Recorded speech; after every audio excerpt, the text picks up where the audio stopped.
Good evening, everyone. My name is Kaylee. I'm a bookseller at Women and Children First. We're one of just a few feminist bookstores left in the U.S., so thank you so much for joining us for our event tonight to celebrate the release of Achy Obejas' incredible poetry collection, Bumerang. Tonight, she'll be in conversation with Natalie Moore. We begin our virtual events as we begin our events in the store with a land acknowledgement. Please join me in acknowledging that the land on which the bookstore stands is the occupied, unceded territory of the Peoria, Potawatomi, and Miami people. We encourage you to learn more about land acknowledgements and about the rightful owners of the land where you are viewing tonight's event. Just a few logistics. I'll introduce Achy and Natalie.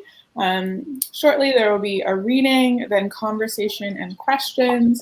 If you'd like to ask a question, there's an Ask a Question tab at the bottom of the screen, and that way we can keep all of the questions nicely organized so we can reference them. There is, of course, the chat. Feel free to use the chat as much as you want to respond to reading and the conversation. We love that. There's also the fancy Buy the Book button that is luminescent at the bottom of the screen. That will take you to the Women and Children First website with the link to the book, and we do in-store pickup, curbside pickup, and shipping throughout the entire United States, so feel free to do that. The event will run about an hour. So with that, let's begin our introductions. Natalie Moore covers segregation and inequality for WBEZ at Chicago. Her enterprise reporting has tackled race, housing, economic development, food injustice, and violence, and has been broadcast on the BBC, NPR's Morning Edition, All Things Considered, and many others. Natalie is the author of The South Side, A Portrait of Chicago and American Segregation, and the co-author of The Almighty Black Keystone Nation, The Rise, Fall, and Resurgence of an American Gang, and Deconstructing Tyrone, A New Look at Black Masculinity in the Hip-Hop Generation. Achy Obejas is a Cuban American writer, translator, and activist whose work focuses on personal and national identity. Her story collection, The Tower of the Antilles, was a Faulkner finalist, and her novel, Days of Awe, was called one of the best books of the year by the Los Angeles Times. Her poetry has appeared in Lithub, Prairie Schooner, Another Chicago Magazine, and many other publications. A native of Havana, she currently lives in the San Francisco Bay Area. Thank you both for joining us this evening. Please help me in welcoming Achy and Natalie.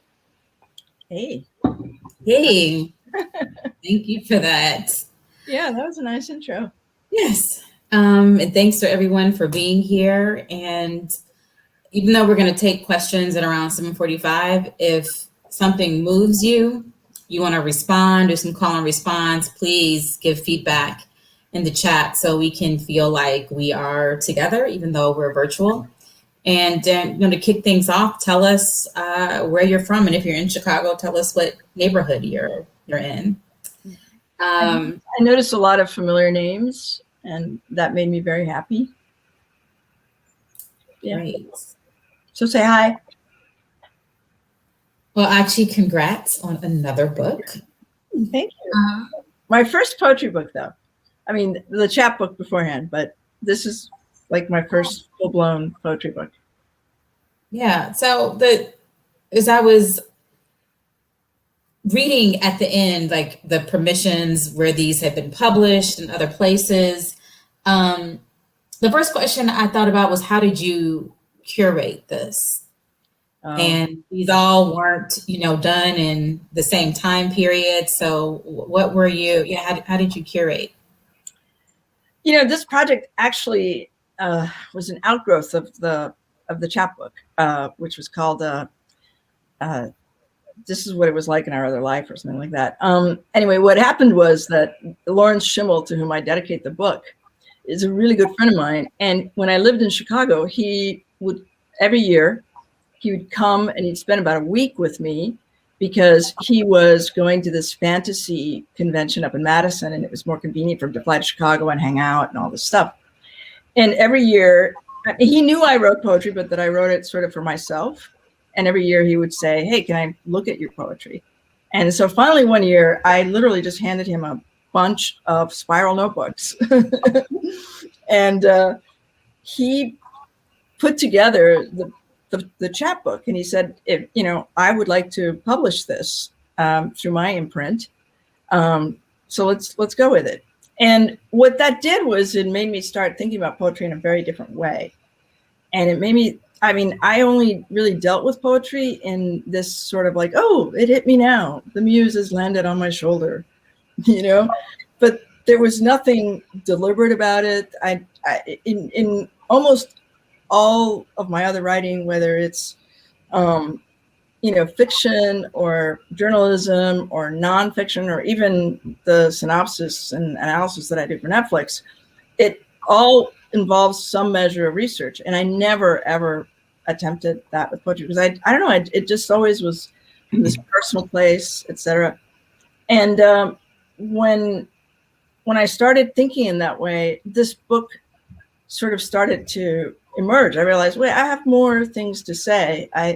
And so some of the poems in here, to answer your question, are older and some are more recent.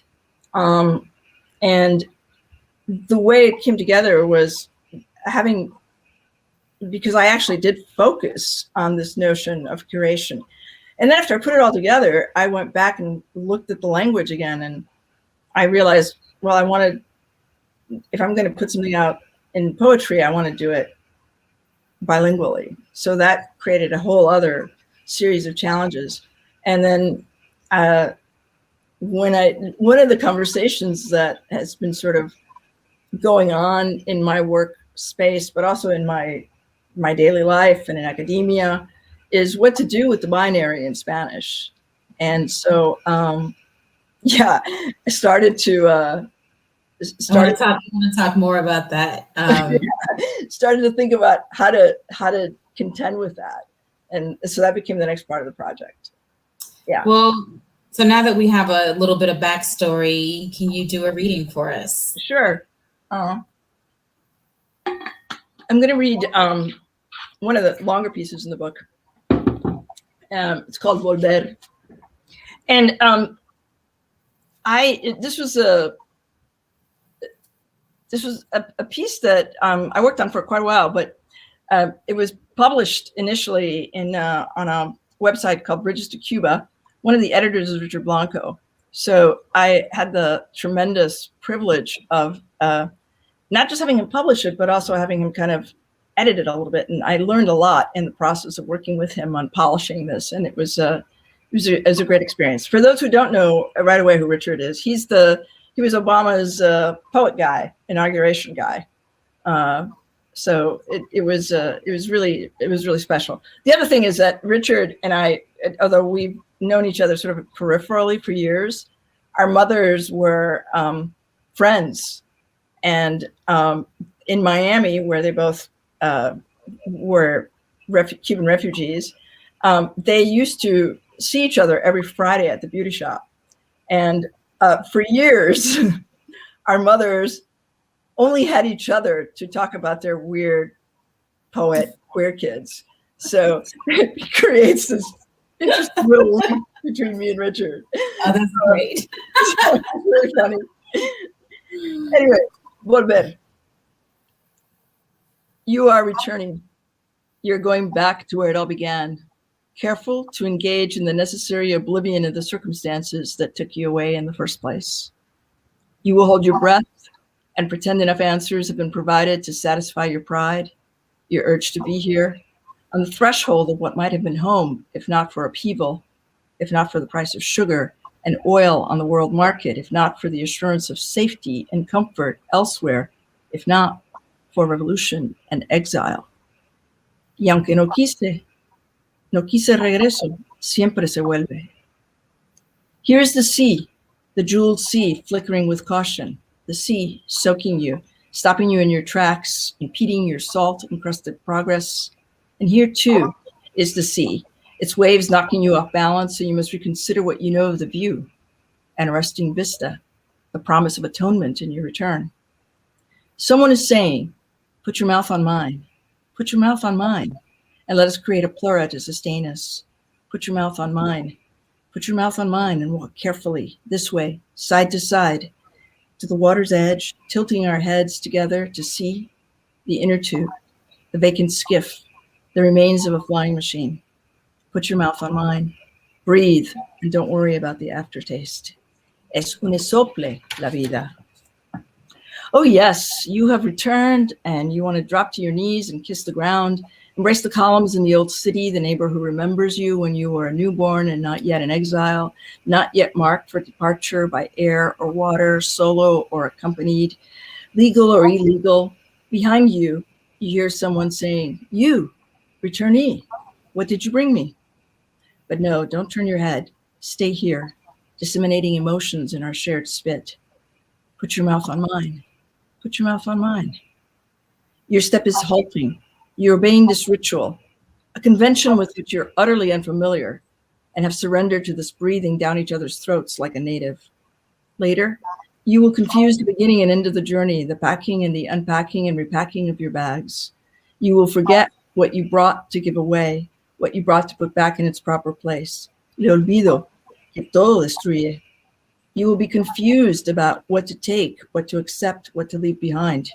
You will weep while walking on the boulevards, and you will notice that as you pass, the students on the seawall are also weeping, as are the young mothers and the pickpockets, the new entrepreneurs and the masturbators. Someone will say, "Put your mouth on mine." And someone else will say, "We're all weeping because you weren't here. We're wrecked because you weren't here. How can we have talked about progress without your input? How can we have contemplated the beauty of the sea without your voice in the national discourse? We are weeping because there is a hole in the nation where you should have been, a deep and painful hole, a black hole with your name on it.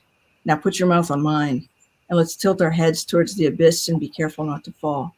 Put your mouth on mine. Put your mouth on mine. And don't worry about the aftertaste. It's nothing. It's the taste of nothing, the wind, a goose egg, a knot on the quipu.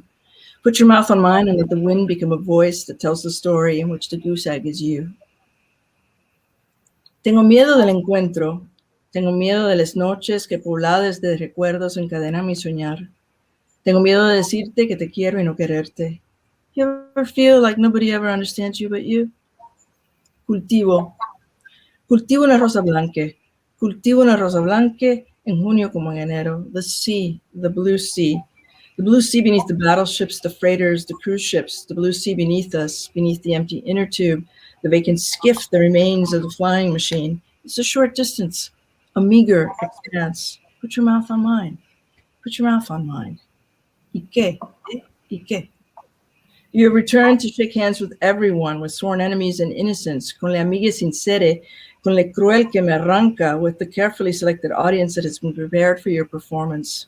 You shake some hands with reluctance and others eagerly, but you shake and shake until someone hands you a script and then you stop and stare. Oh, you recognize this.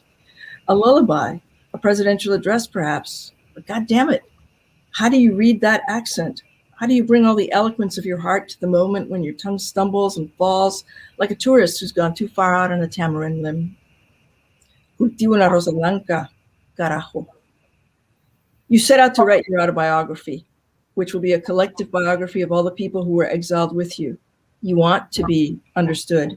You want to be precise, so you leave out metaphors. You leave out anything that could be symbolically confusing. You leave out the politics. You leave out the part about exile and your mouth on mine. Using a long goose feather quill, you write, I have come back to extend my hand in kinship. You write, sometimes the most important changes happen in small places. You write, the tides of history can leave people in conflict and exile and poverty. You write, it takes time for those circumstances to change. You write, the recognition of a common humanity, the reconciliation of a people bound by blood and a belief in one another. You tilt your head towards the water's edge, the black hole. Put your mouth on mine.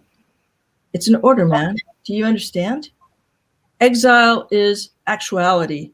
Animation, exile is endurance and presence, the rat race, the real world. It's the journey and the entity you sleep with every night, the subject of every memo, every recipe, every instruction manual, every warranty and contract, Exile is everything, everything possible within the possibility of return.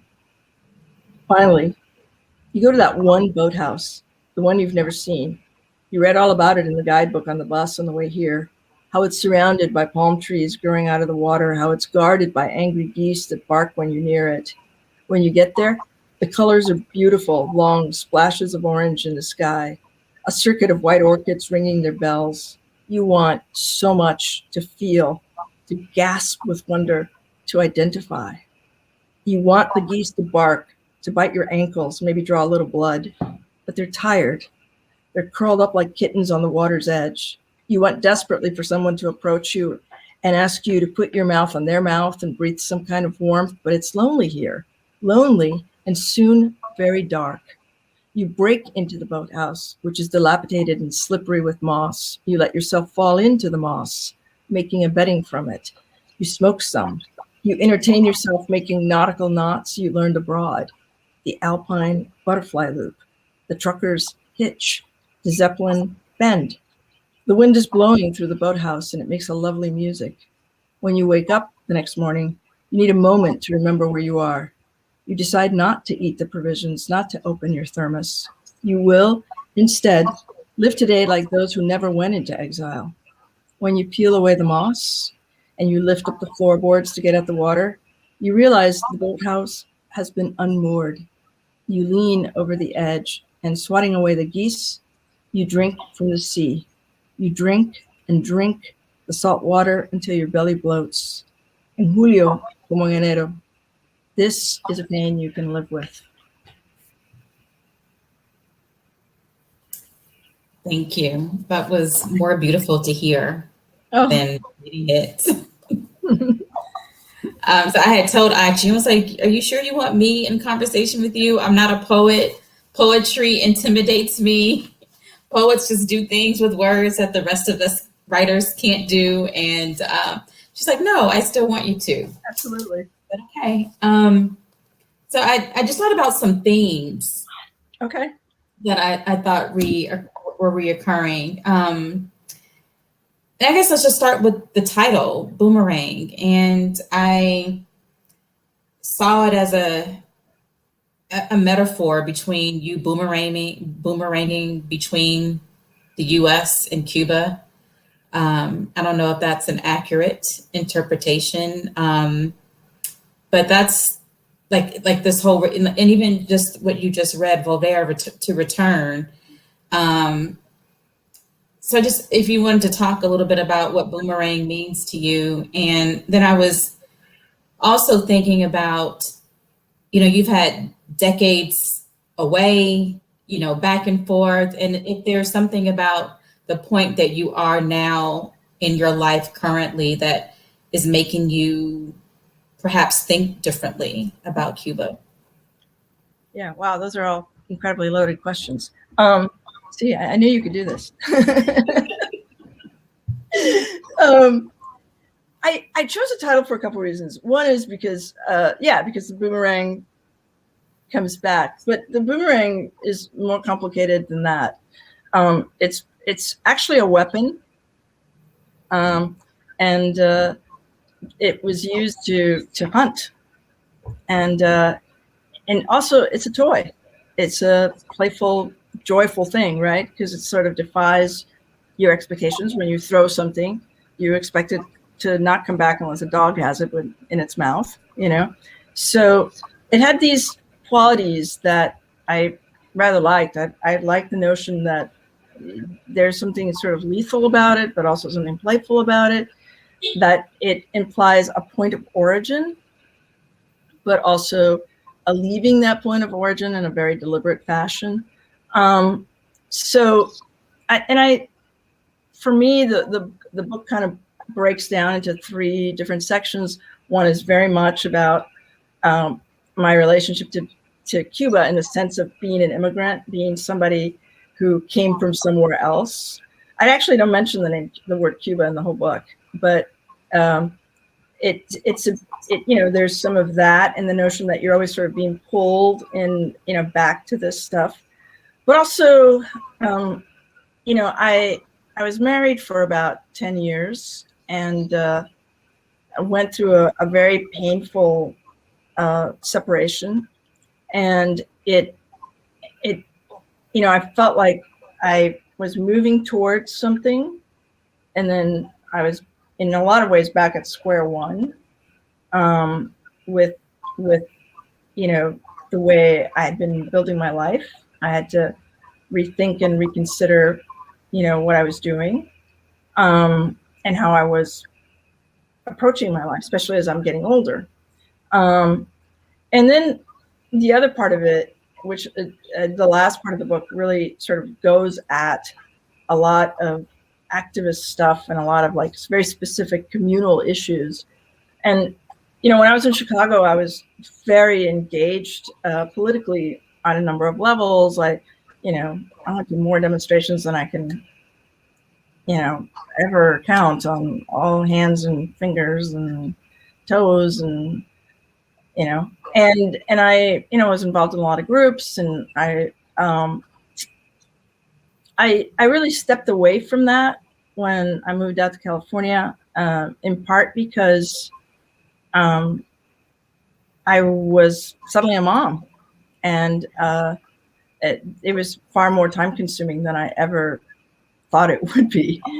And in some ways, I thought maybe my days of engaging with the world in this very direct way is not, this is not the way I can do it anymore.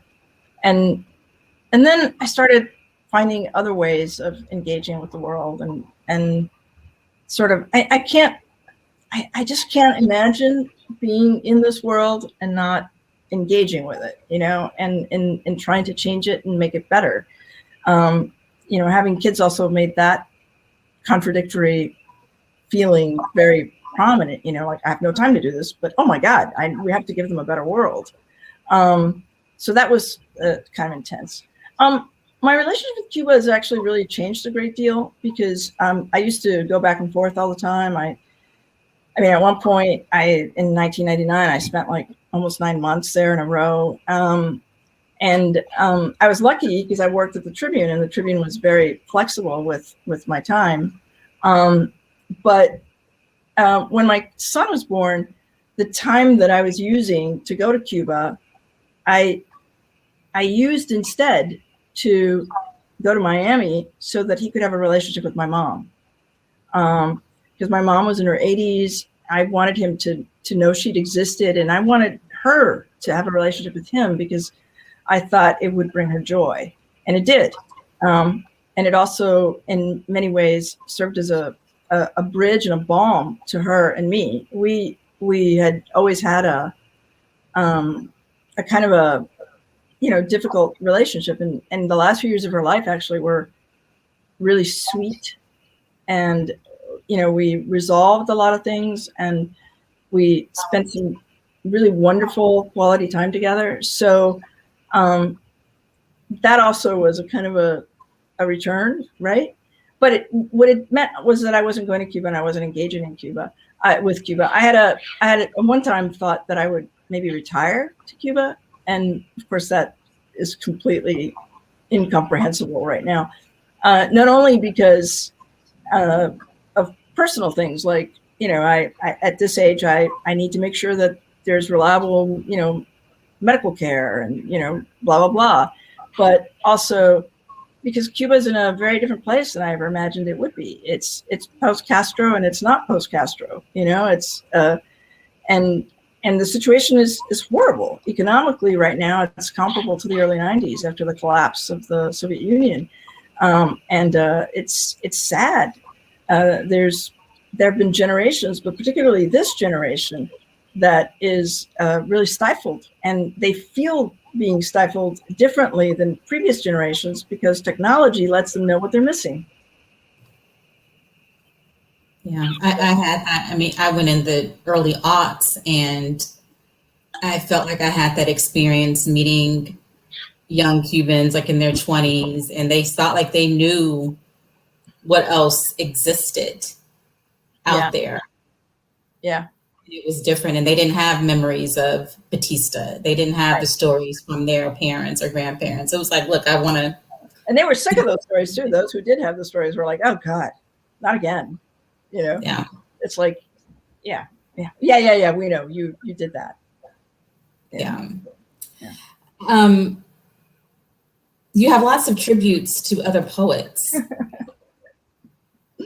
And I want to know what led to that decision, why you chose those poets, and if we could spend a little time about so I was down rabbit holes. I would take Achy. I was like,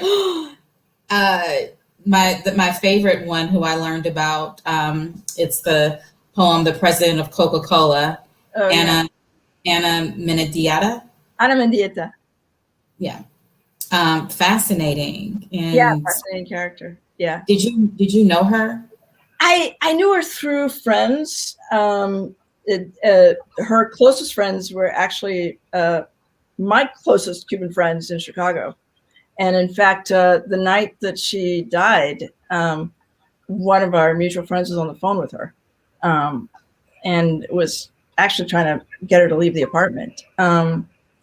It was, I mean, she was an incredibly influential figure, not only in terms of art and art way beyond Cuba. I mean, in feminist art, she's an important figure. In, you know, sculpture and performance, she's a very important figure. But she also was one of the very first people who went back and actually tried to engage with Cuba, being from the diaspora, you know, and tried to spend quality time there, tried to understand what was going on there. It, you know, in a weird way, she created an intellectual and artistic bridge for almost all of us who have then since, you know, been back and engaged artistically and culturally with Cuba. So, you know, in that sense, she was very important. But in the way that she plays in the poem is really, I mean, she's sort of every Cuban, right? I mean, she's the president of Coca-Cola. She's a welfare recipient. She's, you know, she's Ana Mendieta, but she's also, you know, all these other things. In fact, the way this poem came about was kind of interesting because the Perez Art Museum in Miami, Wendy Guerra, who I work with as a translator, was putting together an anthology that paired Cuban artists and Cuban writers. And the idea was that we would be inspired by a piece and we would write something. And so she paired me with Ana, and I wrote The President of Coca-Cola, and Anna's cousin, or her sister, Raquel, whom I know and who I get along with beautifully, actually said, we're not using this poem. She didn't like it because she thought that I attached a lot of negativity also to Ana, not in criticizing Ana, but like, for example, I talk about, you know, a guy who murdered his girlfriend and, you know, several less than exemplary behavior type things that Cubans have engaged in the diaspora. And she didn't want that. So I ended up writing another poem with another artist. But I loved this piece and I sent it off to Lithub and they published it. So I was happy. Yeah. So, you know, the other, you have Reynaldo Arenas. Oh, Reynaldo Arenas, very important. Why did you do these tributes throughout? Well, different people have affected me in different ways. Reynaldo Arenas was a very tortured Cuban writer, gay in Cuba during the height of the Castro Revolution, and very defiantly gay, and very temperamental and volatile and kind of a genius, but also like nuts, you know. And I met him shortly after he came to the United States, and he was living initially in Miami, and then he moved to New York. And when he was in New York, we became friends.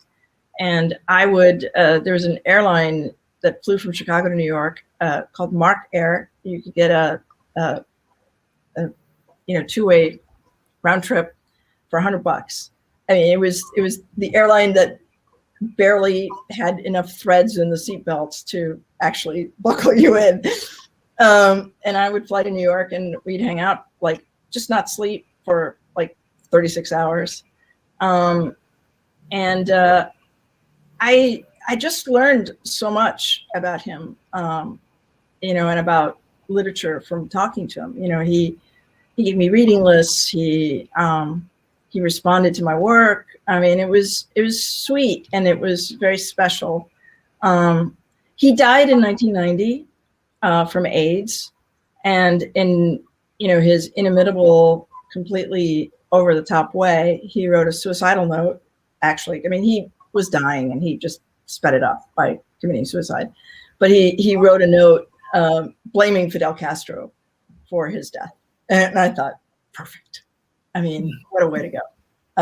So that was him. I know there's a poem in there that is after Olga Brumas, and that's because I really loved, you know, I loved her book beginning with O, and I felt like it had a very deep influence on my writing and my approach to, especially erotics, and this was a very erotic poem, and I think it borrowed a certain cadence from her. And of course, Caroline Forche is an unbelievable testimonial writer, and you know, it was she's just somebody I admire greatly and who I feel has really influenced me. The sort of the exception actually is the first poem, which is after Aimé Césaire, because I actually went back. I hadn't read, you know, his stuff in ages, and I remember liking it very much in college, and I went back and read it this past year, and I was really bummed out. I didn't like it as much. But I was happy to reconnect with it again and be reminded of the whole decolonization project that was so important to his work, you know, which I wish I engaged with more, you know. Let's talk about gender and language and how you I've seen you publicly talk about Latinx and X being hard to translate into Spanish, and what is the Spanish speaking world saying about this? Like, this is a very kind of niche American thing that's happening. But the agreement to use the E instead of the O or the A. Yeah, so can you just talk about your journey with, and like you said, you write a lot in second person, right, to begin with, which is gender neutral. Right. Yeah, and I don't know if that was some subconscious way to, you know, blur gender or whatever, but in any case, yeah, I think in the last few years, the notion of gender has become really sharp. I mean, I know that when I was teaching at the University of Chicago and living in on the South Side, that we really rarely went into discussions of specific gender. When I got out here to California, my first class, literally we had to go around. It was college policy at Mills to go around and identify yourself and give your pronouns, which is helpful, and for some people who are like freshmen and sophomores, just shocking and really unsettling. So I don't know what the answer is to that particular thing, but in any case, and I suddenly had a lot of students who were going by they, or and in some cases they were very androgynous, and in some cases they presented in ways that we traditionally think of as one gender or another. I had a student who presented very female, wore makeup, had very large breasts that they really enjoyed, you know, showing off and proudly. And I thought, great. I mean, it wasn't like an erotic, vulgar thing. It was just like, this is my body and I'm a large woman and screw you if you don't like it. But at the same time, somewhere in the course of the semester, they decided that they wanted to be referred to with the male pronouns, with he. And this was so unsettling to me because I would look at him and, you know, here he was with earrings and presenting very female, and everything was very female. And so I had to really think about what this whole gender thing was.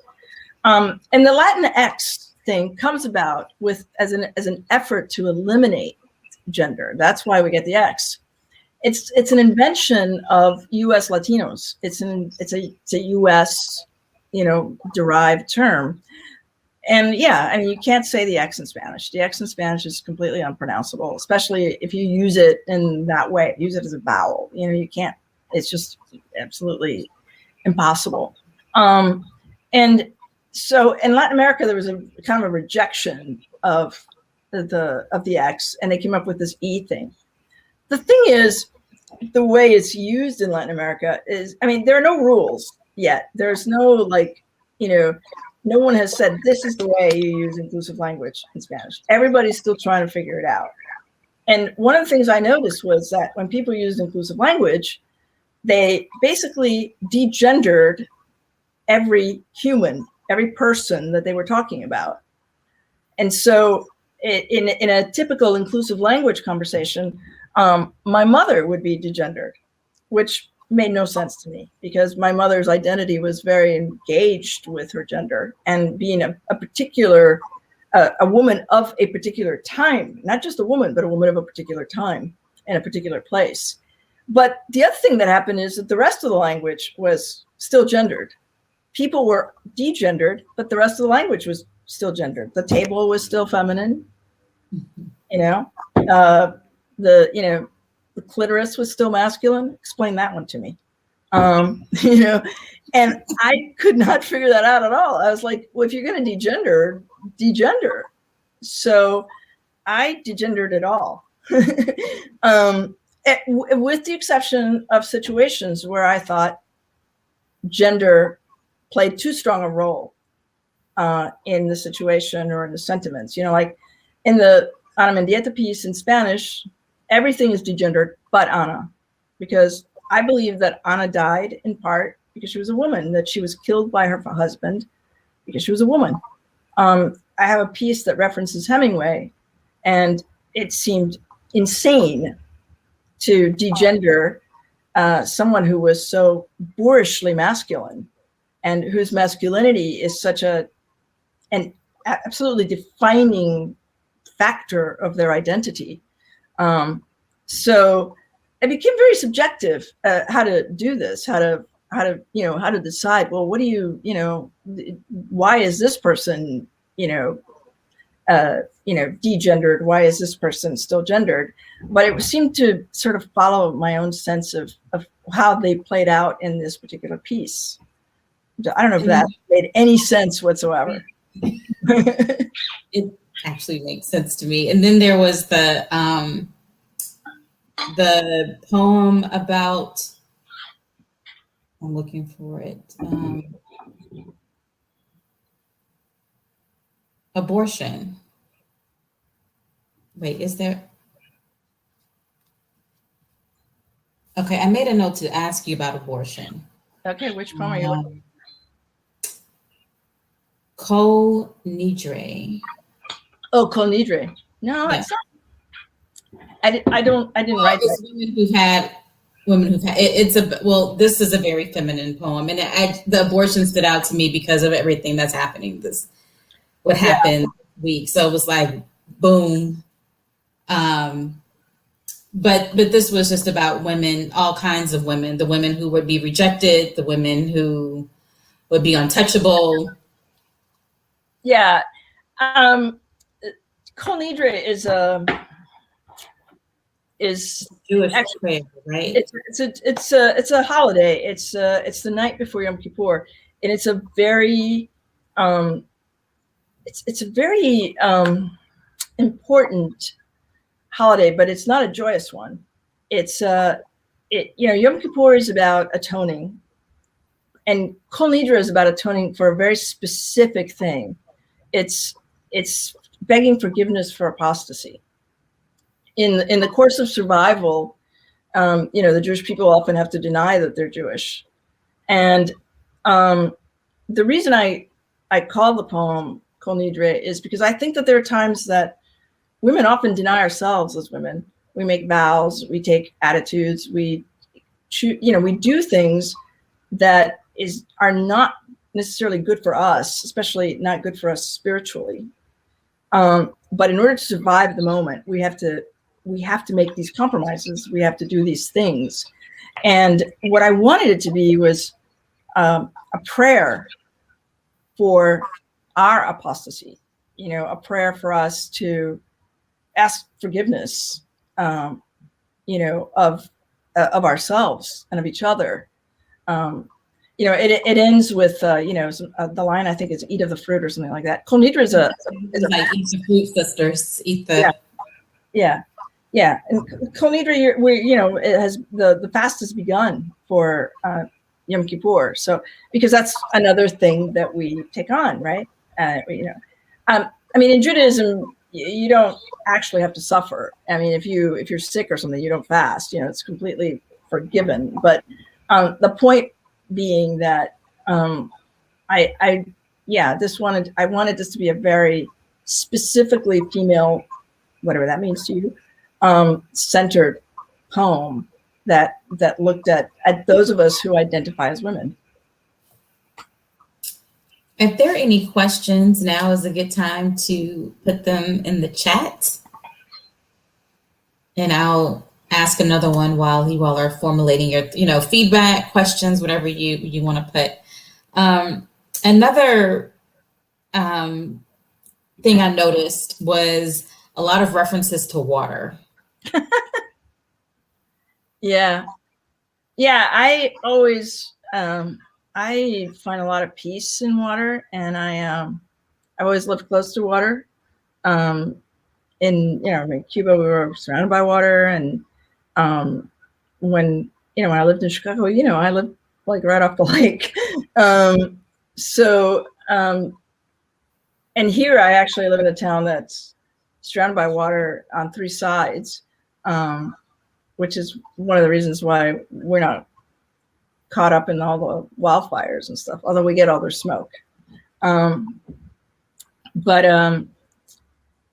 It's just something that I'm always, and I'm a Cancer, and I have 7 planets in Pisces. I'm just dripping, so it's unavoidable for me. Yeah. Were any of these poems written in Spanish first and then translated into English? Yes, and actually the translation process was an interesting one. One of the decisions I made was not to signal which poem was written in what language originally, or who translated how much of any one given poem. I actually worked with 5 different people on the poems, and on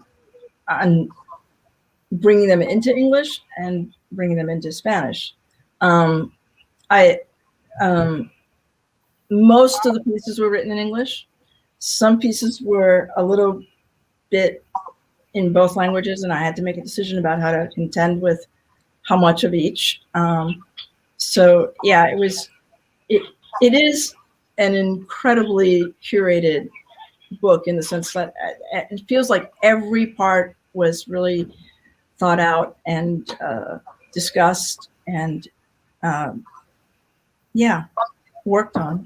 It made me, like, every now and then you'll post on Facebook, "Hey, Spanish speaking friends, how would you say this word?" Yeah, well, because there's so many different Spanishes, right? And so sometimes it depends on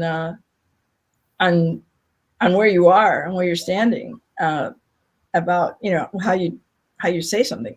I think a couple of weeks ago, one of the most engaged posts that I've ever had in Facebook, I was asking people how they say the second line of this little sing song that you use when you get hurt, which is "Sana sana colita de rana, si no sana hoy sanará mañana." Like, a lot of people say colita, which means tail, the frog's tail. Frogs don't have a tail.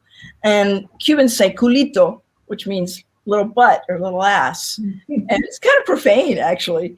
but it is actually, it is the, Ana Menendez actually, was a wonderful writer, wrote in and she said, I actually do it by the book. It's culito.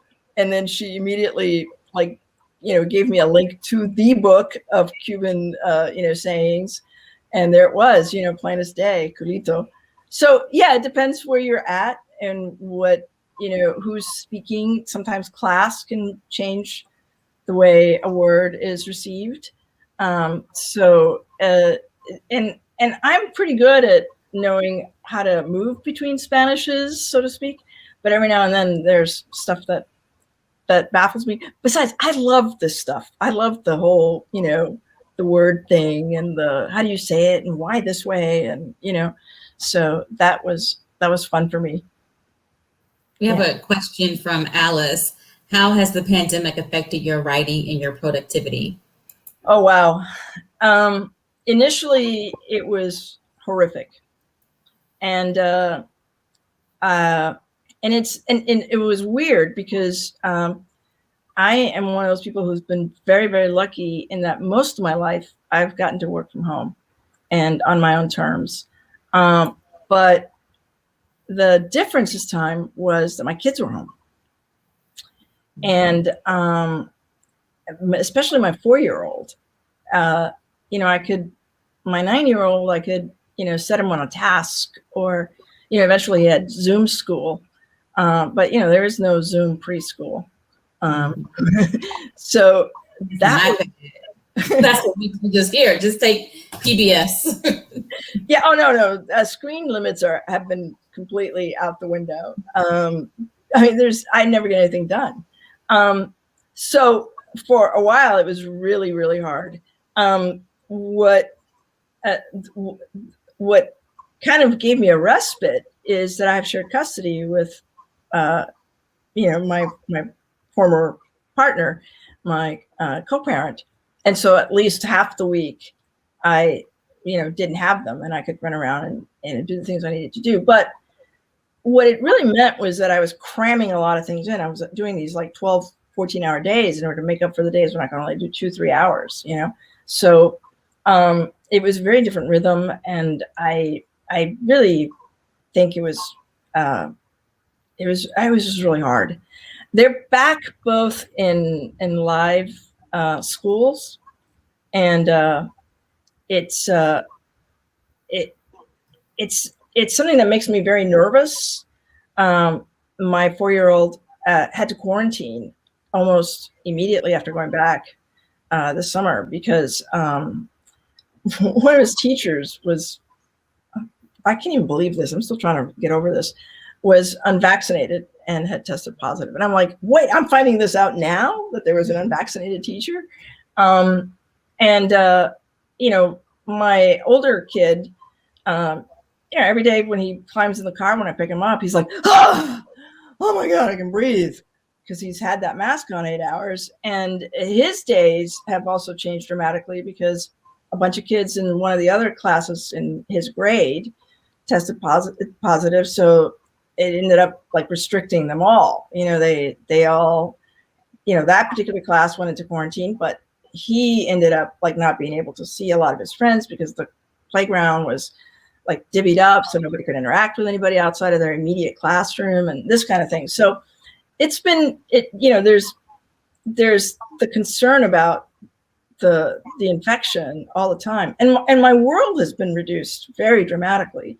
I mean, I think Natalie can attest that I'm a pretty social person. I like having people over. I like having dinner parties. I like, introducing people to other interesting people. And that's just been completely gone. So socially, there's been a real loneliness. I I have a partner, I have a girlfriend, and I think we've tested each other in ways that would never normally, be the case at such a point in the relationship. But kind of had to, because we were just seeing each other for the longest time. We were the only faces we ever saw.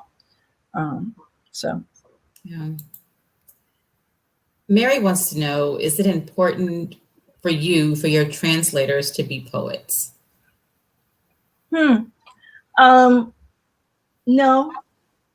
Of the translators that I used, Eduardo Paricio is a dear friend, and he runs a publishing company, and he knows Spanish better than anybody I know.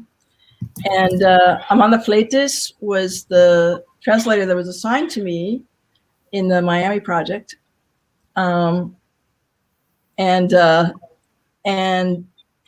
She was amazing, and I really enjoyed working with her. So I held on to her for some of this. And Mabel Cuesta and Jimena Codina are longtime friends who are sort of, Mabel is a professor of Spanish literature at the University of Houston, and Jimena's like my niece. I've known her since she was like 5 or something, and they're all Spanish dominant. They're all bilingual, but the Spanish is their thing. I'm English dominant. They're all Spanish dominant, and they know my voice. Mabel and Jimena know my voice really well. So it was good to just have that check, to understand that, especially Jimena, who's very much bilingual, could come back, and Eduardo obviously too. Eduardo, Amanda, Jimena are all very, very bilingual. So it was just a tremendous safety net that I built around this translation. So I would translate them and I would send it to them, and they would give me feedback.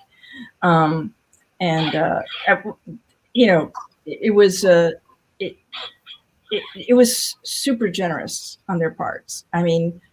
I cannot begin to tell you how immensely grateful I am for the gift they gave me. Well, I think I'll just take the last question. This is an easy, fun question. What are you reading right now? Who's exciting you out there? What I am reading right now is, I'm reading like there's no tomorrow, but it's because I'm on the jury for the National Book Association Translators Prize. So the one that really knocked me out from that particular experience is Nona Fernandez's The Twilight Zone. It's about Argentina during the time of the dictatorship, but it is unlike any book I've ever read about Argentina during the dictatorship, because it's from the voice of someone who was a kid, and a lot of the details are lost, and so it's about impression and not understanding but being fearful, and anyway, it's fascinating. And the other book that I finished reading recently that I loved is by a very good friend of mine, Carolina de Robertis. She wrote a book called The President and the Frog. And it's an imagined conversation between Jorge Mujica, the former progressive president of Uruguay, and a frog. He was asked during an interview once what kept him sane when he was kept prisoner in this hole. For years. He saw nothing. He saw no one. And he said, what kept me sane was this frog that I used to have conversations with. And the book is delightful. It's it really talks about the value of storytelling, and the possibilities of change, and our abilities to forgive each other and forgive ourselves. So it's a great book. Well, thank you, Women and Children First. Put both of those links in the chat. All right. Those are books that would have never been on my radar. So thank you. Good. I'm so glad about that. Hey, Natalie, thank you. Thank you for doing this. You were great. And I really... it's my pleasure. Honored to be asked. Yeah. Kaylee, should I turn it back over to you, or do we... Yeah, thank you all so much. Thanks everybody for coming too, for taking the time tonight. Really appreciate it. Yeah, thank you everyone for coming. Thank you, Achy and Natalie. This was a wonderful way to spend a Wednesday evening. If you have registered or you're here, you will get a link emailed to you in the next couple of days because the event was recorded. Those links for the books that were mentioned during the chat. Thank you all so much. Enjoy the rest of your evening.